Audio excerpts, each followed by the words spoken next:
Anna Kane had moved here in August, just before our sophomore year in high school, but by February she had, one by one, killed everyone in town. She didn't do it by herself. I helped with a few, including my best friend. But still, it was no small accomplishment, even if it was a small town. She captured all of these lives and deaths in 14 black-jacketed composition notebooks. By the time she'd finished, there were more than 1,500 obituaries on just under 2,800 handwritten pages.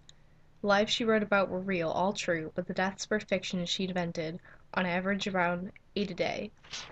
I'm not predicting the future, she said, but it's only a matter of time before everyone catches up to me. She had known things about people, or had discovered them. The secrets and private information that showed up in her notebooks were things that people who had spent their entire lives in our town didn't know. The funny thing is, during the months when the bodies were piling up in the imagination of Anna Kane, I don't think a single person actually died in town. It was the longest drought for the funeral home that anyone could remember. The obituaries were private. Her friends and a few other people knew that Anna was working on them, but besides me, I don't believe anyone else was allowed to read them.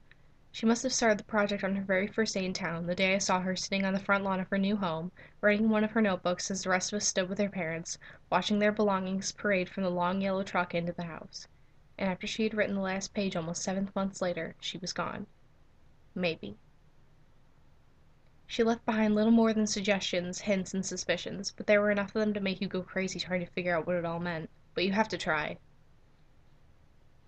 I have to change some things, some names, some events, and then there are things that happened that I didn't see, didn't experience, and that I'll never know. There's stuff I tried to piece together and stuff I've tried to leave alone. I had to rely mostly on what I remember and what I could find. There are a few newspaper accounts of some of the events, some TV coverage, and there's the police report, which I wasn't allowed to see, but none of those is really helpful. They all focus on the superficial details and miss the real story of what happened. They've got their own version of the world to sell. Besides, they only tell what they've been told anyway, and very few of them talk to the person who knows the most about it. Me. This is what I know happened, or think happened. I fell in love with a girl, and then she left, and later she tried to come back, or I thought she did, and I went after her. It should have been simple, but in the end it could not have been more complicated, and maybe that was the whole point to begin with. But if love is true and still leaves you lonely, what good does it do?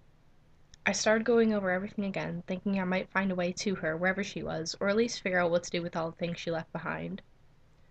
You have your whole life ahead of you, my mother told me. Don't spend all your time in the past. It's good advice, I know it is, but the past has its own ideas. It can follow you around with a life of its own, casting a long shadow.